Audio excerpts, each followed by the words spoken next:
Hey everybody, Tammi C. Walker, the owner of Dreams Are a Reality. Oh yes, I created this channel to provide light and love. How you all doing? I'm doing good. I went to bed early. Now I'm up early and I started practicing this video and my God, I'm sleepy. So I gotta get with it, don't I? Anyway, I got excited because a bunch of video titles came to me and I just put them in my notes section on my phone. So this is kind of one of them, I guess. It's just so much I've been hearing. I really got to address this. So if you like this type of content, hit that like button, hit subscribe. I guess you say you don't even know what I'm talking about. Today I'm talking about you just got to stop accepting this bad treatment. And I'm hearing this constant theme of people accepting bad treatment and then they're all dazed and confused as to why it's happening. It's just really something. So I just got to talk about it. I'm coming from the lens of love and romance and relationships, of course. But whenever you hear people talk about this type of stuff, it applies to a job. It applies to an apartment. I just want to talk about this bad treatment and what's up under it. So I'm going to be kind of like pulling from an article. I wrote down some notes, but if you stick with me, it's going to be some good information that can help you, okay? So it may be a little long because these kind of topics just can't rush through it. Just stick with me. Hopefully something I say will help you. For the record, I'm a licensed clinical social worker. I'm a therapist. I work with youth during the day. I work with couples and individuals in the evening, Saturdays, some Sundays. I worked a lot, as you all probably see. Some of you all know me personally, good friends, family that watch my channel. Some of you know me through YouTube. I love YouTube. It's my favorite social media platform. I don't mind when people dispute what I say. You're not going to agree with everything I say, just like I don't agree with everything other people say. When I talk about these topics, it's coming from experience. I've been through some things in relationships. It's from my clinical lens, some of it. Some of it is from observation and patterns. So not only therapists, people, we watch patterns. And you can kind of it's almost like predictive. You can predict how something may come out because some people don't change. We want to go on a limb and say many don't. And when you see who they are and how they are, you can pretty much predict sometimes how things are going to go. Anyway, this bad treatment. Well, for one, let's just take it straight up. It's low self-esteem. When you accept bad treatment, it's because you don't believe in you. When people value themselves, what they bring to the table, if this is something everybody want to say, where you live, it should be a clean space. So let me just talk about that right quick. Even though this is not pertaining to a relationship, it's still acceptance of good and bad things. I have heard this over and over and over, and I don't know if it's money, but this is even before rent shot up. People continue to live in inhabitable or very bad apartments. Why? I would rather live in a very small space, but my water works. I don't have holes in my ceilings. My floor is not decaying. That's not quality living, you all.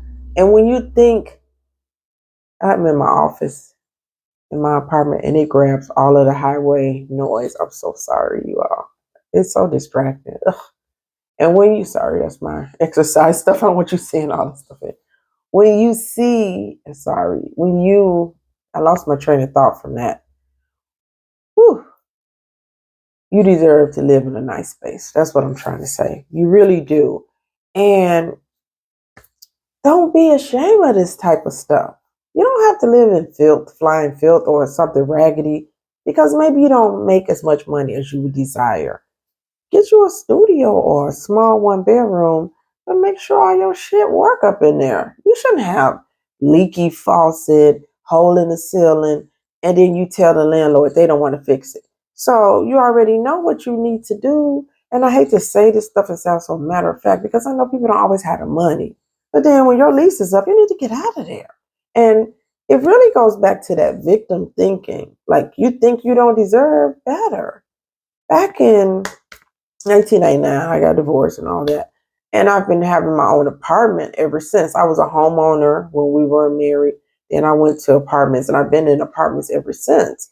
I have been in some apartments that were not, up to my standard. It was just like really some slumlords that didn't want to keep stuff. But basically, when I moved in, I was making sure it looked the way I like it to look. I like a clean space. I like now definitely a more modern space. I like my walls nice and clean. I like my appliances workable and nice. I just like nice stuff. I work hard. I deserve to live in a space that's peaceful. The reason why that's so important to me, I can't control when I go on the streets of Chicago or the suburbs here. I can't control how other people act.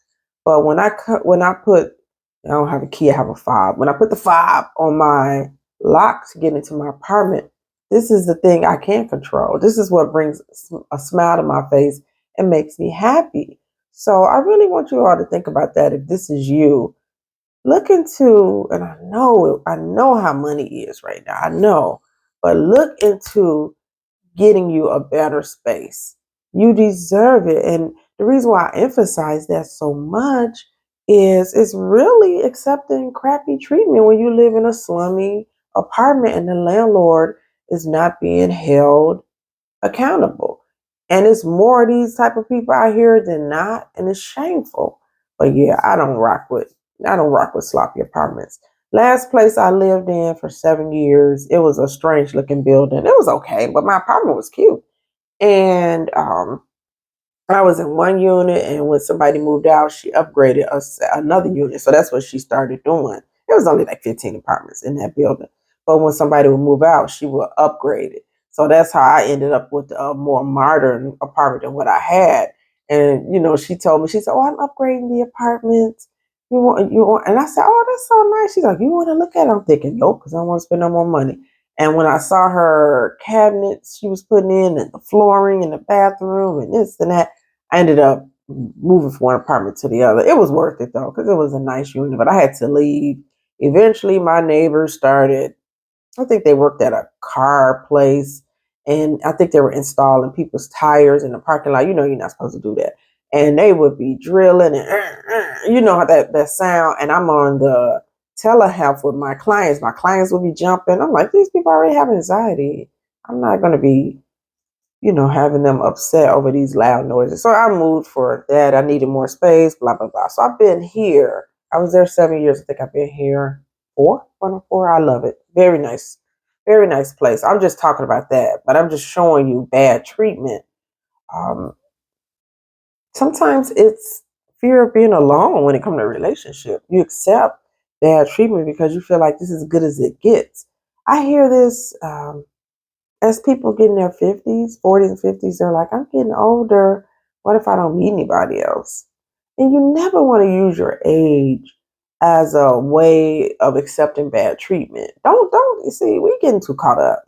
Don't get caught up in this whole internet stuff. And there's a lot of negativity going on. And people are saying things to put down people that are older. They think it's funny. But what the hell are y'all talking about? If we don't get older, our ass is dead. You gonna get older. You gonna get older. You gonna get older. Older is what you want, unless you want to die. Don't bash older people or crack jokes on them because you're in your 30s and somebody's 50. Oh, ha ha. That's not funny. And we are gonna get older. The key is not your age. Age ain't nothing but a number. It's how you feel about yourself. I see 30-some-year-olds huffing and puffing, can't even climb a flight of three stairs, of three flights of stairs. So I'm not moved by age. And I know somebody watching might be like, yeah, you said that because you're older. Well, damn. I mean, what do you want me to do? Kill myself? Oh, I should have said that. Excuse me, you are. You know what I'm saying? You want me to be mad at myself because I'm older? older is a blessing. It's a blessing to be alive. Life is a gift. So this negativity that you all are listening to, you gotta really guard your mind. I'm gonna be a little bit all over the place in this video, but it's gonna all tie in together. This is why I do routines. And my routines help me so much. Hope this alarm don't go off. Oh my God. Sorry, I got two phones here. And I'm just hoping this alarm don't go. I think it won't. I don't think it is. I do routines. So in the morning, I journal. That journaling gives me a chance to put out my thoughts. I can put a lot of bad stuff in my journal. I usually put my gratitude stuff and my goals. That's a lot of things I put in my journal. What I'm grateful for, how maybe the day before went, and my goals. I talk about maybe, my family members or my friends, people I love. I just write nice things in there. I do put some stuff in there, a few complaints. I'm not gonna just sit and journal about negativity all day. I don't watch the news over and over. You all know that follow my channel. The New York Times is emailed to me. I listen to AM 780 here. That's our Chicago news station here and there. But I don't saturate myself with negativity. I don't do that because I am a clinician. I have clients pretty much a lot of days of the week. I'm listening to their problems, trying to help them, I have my own therapist. I have a growing family, I feel like, with my niece and her boys and my sister and her baby and her girl. I feel like our family is big enough where I'm taking in their stuff. I have a lot of friends. I love my friends so much, and I listen to them. My coworkers are my friends, and they be calling me lately, and it's a lot. It's a lot. So I limit the news. All right, you all. Let's get to this bad treatment. So yeah, that's just a whole lot of rambling. But I want you to really think about what I'm talking about. Start taking better care of yourself, and you won't accept crappy crap. I just can't stand no bad treatment. Reason why some of you are accepting bad treatment. This is from my article. I'll jump in with my stuff too. You think you're the only one to understand that person. You just don't understand. We have such a connection. This is how I felt with one guy. I just, he was good to me. He was me and him. We were long time friends. And then we started dating later, long time after I met him. And he is a sweet person. I still would say that about him. He made my coffee. He made my oatmeal in the morning. He's a sweet guy. But he changed on me. And there was some stuff that went on. I'll tell you a short story of it. He was in a long-term relationship prior to being with me. And that's really where his heart was. I'm sure he had love for me or liked me a lot, whatever. I can't speak for him. But to me, his heart was with her. That's where he wanted to be. And you need to go where you want to be. Don't be with me as a placeholder. So some of us are in these relationships because we're so hurt from the past or somebody hurt us. We want somebody new to make us feel good. And it's just not fair because I became collateral damage. And I'm tired of that. Aren't you tired of that? I'm tired of that. But yeah, you think you're the only one who understands this person.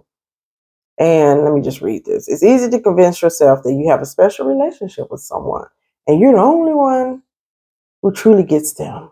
When other people advise you, girl, you better stay clear from him, or man, I don't think you want to get involved with her, you remind yourself that they just don't understand that individual like you do.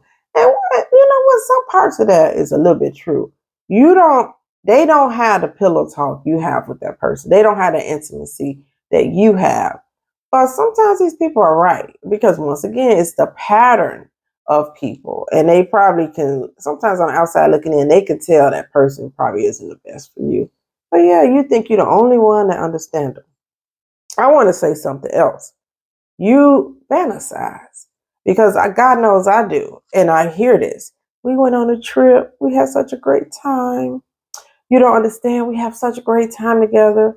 But then it takes a left turn. Now they're blocking you on the phone or you're cursing at them.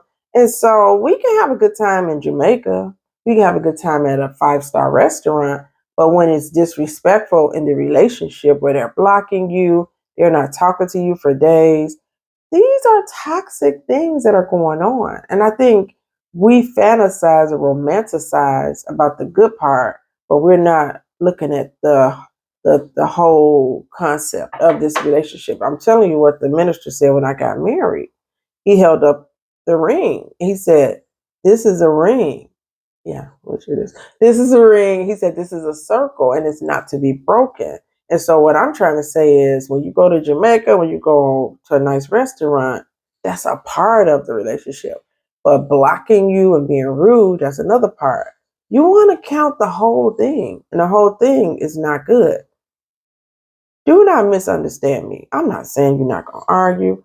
I'm not saying it's not going to get elevated where voices are raised. But hopefully, prayerfully, you don't want a relationship where you screaming and hollering at each other and cursing at each other and somebody's blocking the person. And a lot of toxic stuff is going on. Then it goes extremely left. I don't think we should be together. I'm going to move out or we going to get a divorce. You know, these are things that are being said when people argue. That's not fighting fair. And every time you tell somebody you probably should move out or we shouldn't be together or we're going to get a divorce, you are causing that person not to trust you. You are causing that person not to want to be in a relationship. And I know for sure, ladies and men, listen, are you like this? When you keep doing that with me, I don't feel safe with you. And it makes me don't want to be in a relationship because I need consistency and I need security. And if you're making me feel like you got one foot out the door, that's not gonna be good for me. And I'm not gonna want to be with you. I'm sure you all agree. You see their potential. It's frustrating when you see someone who's throwing their life away. You know they could do so much better and accomplish so much more if they really wanted to. So you keep focused on how smart, talented, or skilled they are in hopes that someday they'll get the motivation, energy, and drive to reach their greatest potential. It is what it is, you all. You can't be in love with potential. Oh, they had the potential to really be great. Oh, it is what it is. How is he?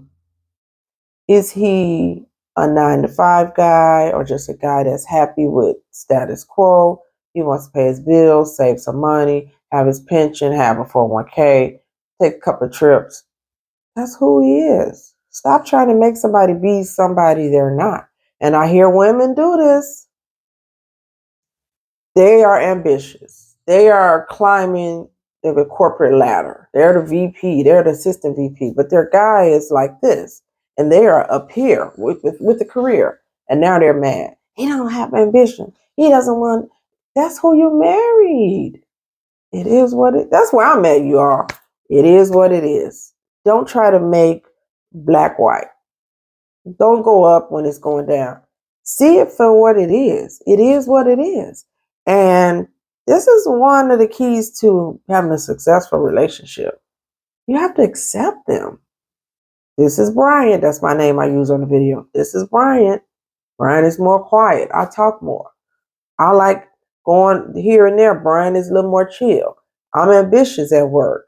I like to climb the ladder at work. Brian is happy with doing his hours and coming home and playing basketball or golf or whatever your guy does. Stop trying to make somebody be something they're not. You're just frustrating yourself. And then it starts irritating them. It is what it is. He is who he is. She is who she is. You think you can help them change. You think that you have the knowledge, the patience, the compassion, or the time to support the person and change. Well, as somebody put in my comments, bless your heart. And you might convince yourself that without you, the other person won't ever change. So you decide you're tough enough to handle the mistreatment because you're hopeful that things will get better. I had an old friend. We're not friends anymore. Not nothing bad, but he started liking me and my guy was getting jealous. It's a lot to it. I don't feel like going into it. But he had this girlfriend. I swear, my friend, he didn't want that lady. But he was so scared to let her go. He didn't want to be alone. So I would ask him. He would talk about her. Not he would talk about her. She wore too much makeup. She this, she that. And finally after years of that, I said, you know what? I'm tired of you talking about your girlfriend. Either be with her or don't. I said, it's really hard to hear.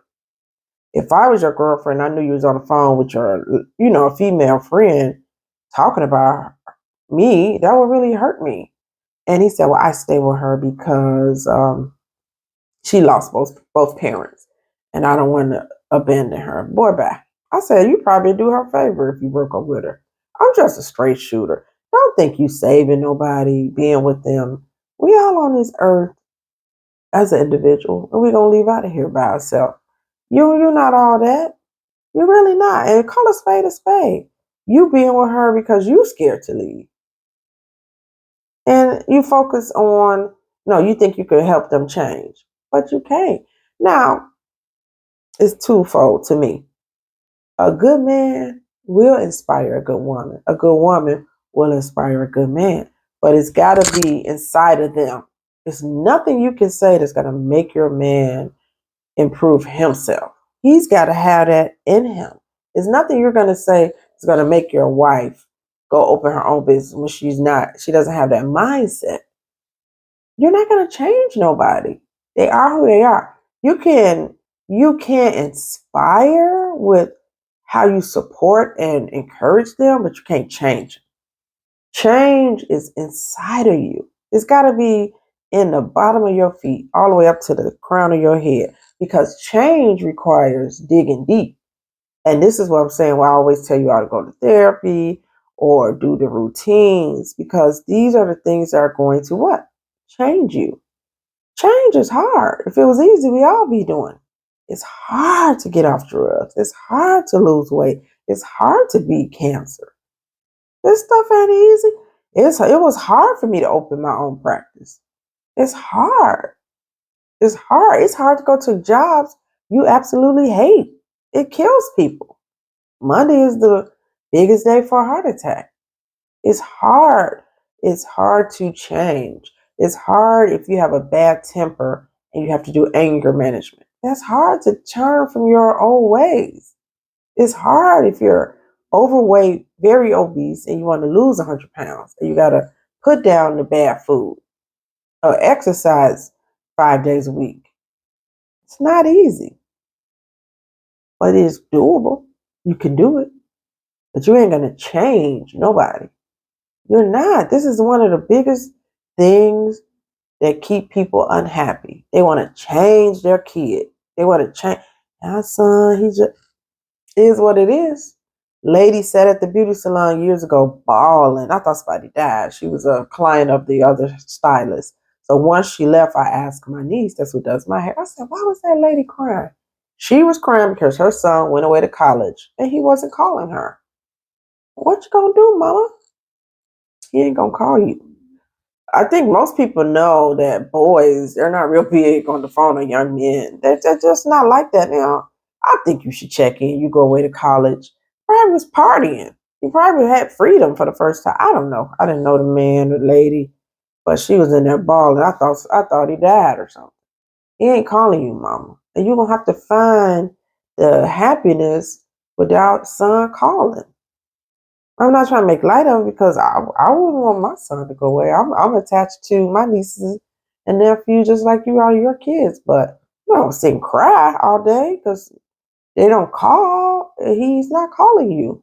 And you have to get some resolve with that. You have to talk to him. Son, it's really important that you connect with me. I really would appreciate that. That's all she could do. But crying?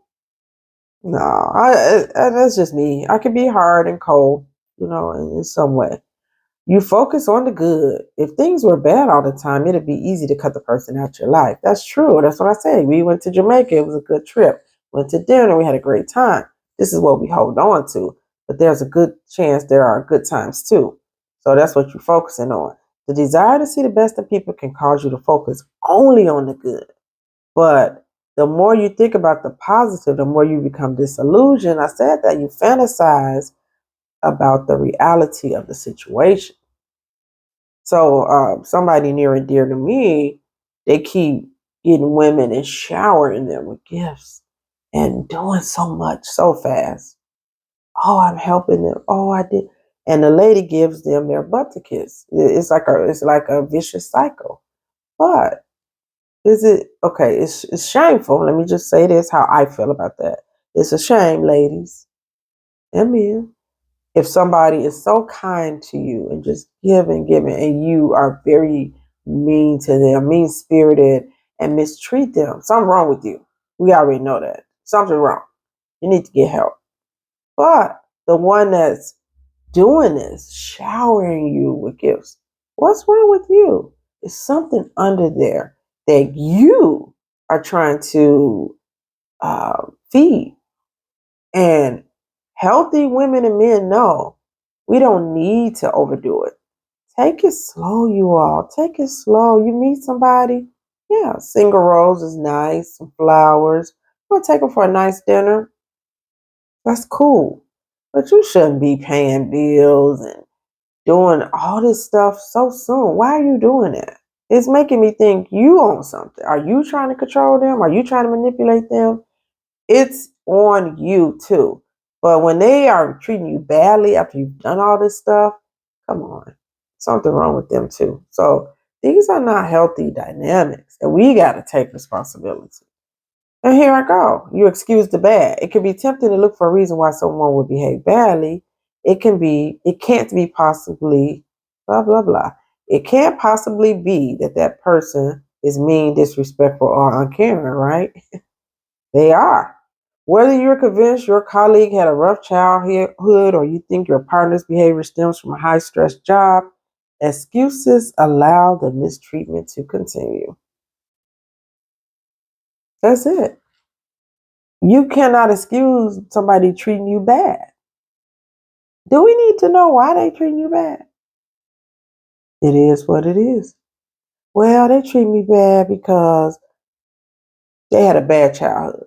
They treat me bad because their mom passed. They treat me bad because they have mental illness. I worked at a mental health facility. Those people had severe mental illness. They wasn't mean to me. As a counselor, they were not mean. So that does not excuse mistreatment. Don't get trapped into that. Don't make up excuses for somebody. Call a spade a spade. And that's what people are doing. They're making up excuses for being treated bad. No, don't accept that. This is confirming beliefs about yourself. If you have a deep rooted belief that you're a loser or that you're unworthy, you surround yourself with people who confirm your conclusion. If you don't have self love, you're going to gravitate to someone who is going to confirm that. It's a vicious cycle that's hard to break. When you are treated poorly, you feel worse about yourself. And the worse you feel, the less likely you're going to believe that you deserve to be treated better. Start with yourself. Ladies, you keep yourself up. Don't keep yourself up for no man or somebody else. You do it for you. You treat yourself good.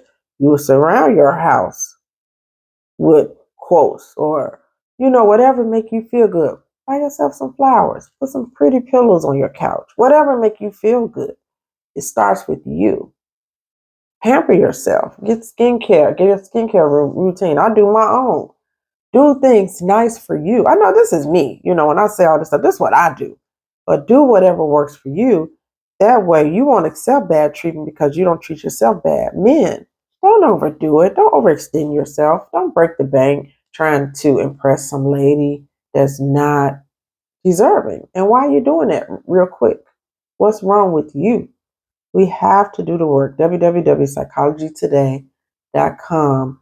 We have to do the work. And forgive me for saying what I said. I said something I shouldn't have said as a clinician. So please forgive me for saying that. I get to talking and flipping at the mouth and I run out. But we got to do this work on ourselves. We got to.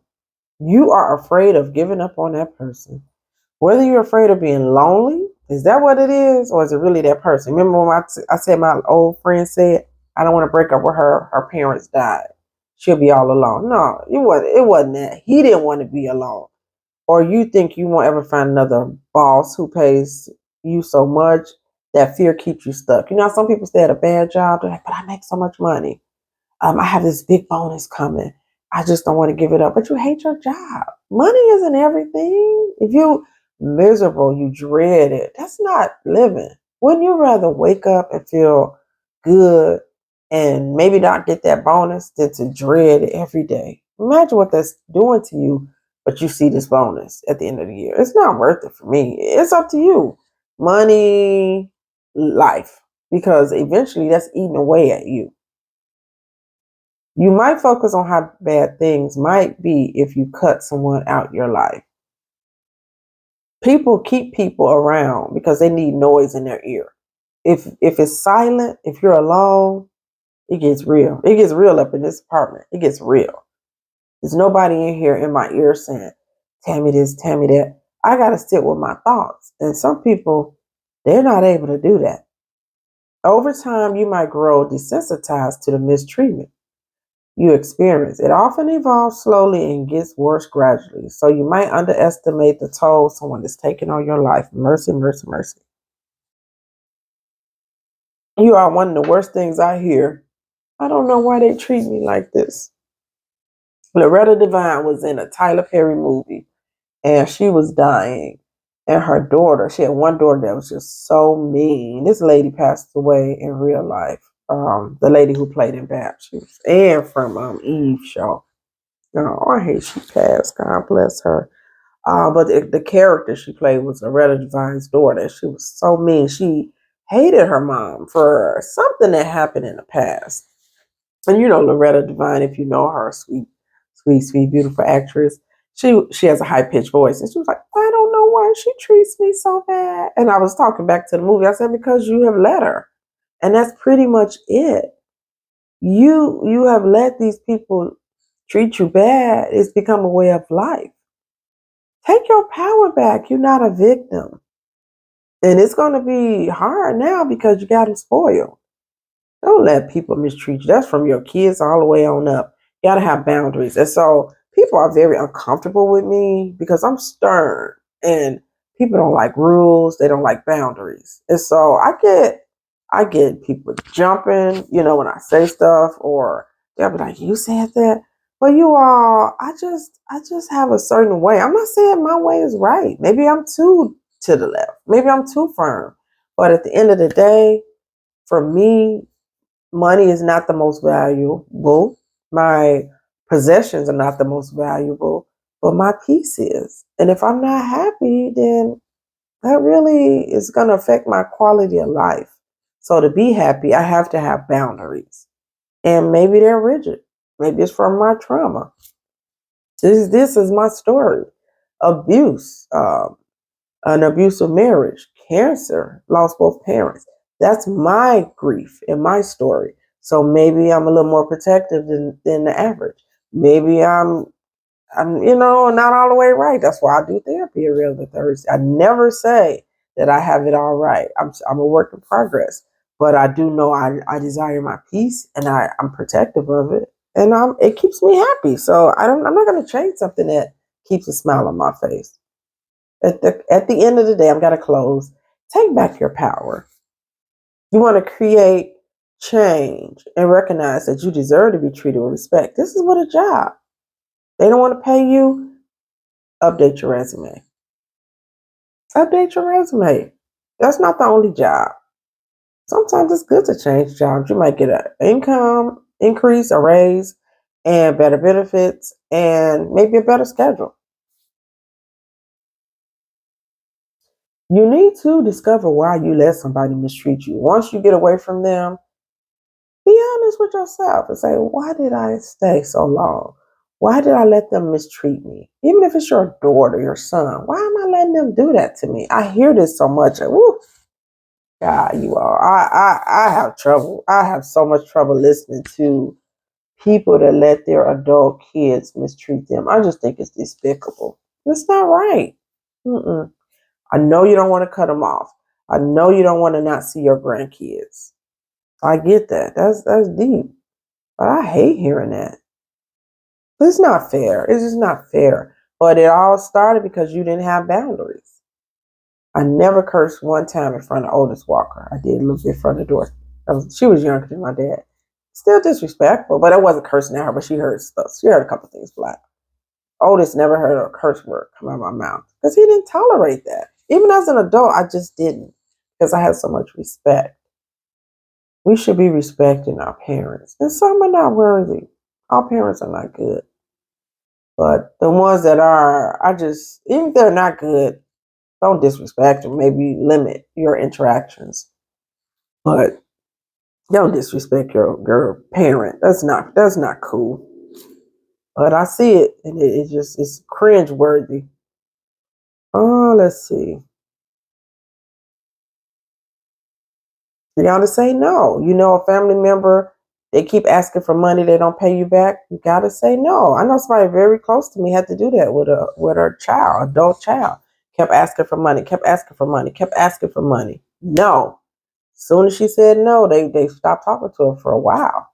But she said, I'm okay with that because it's no. You have to stand up to people. They're gonna respect you. People hate boundaries though. They hate rules. They really do. They just want to have their way. And you notice everything's good until you say no. Everything's good until you put up a boundary. Now they got a problem with you.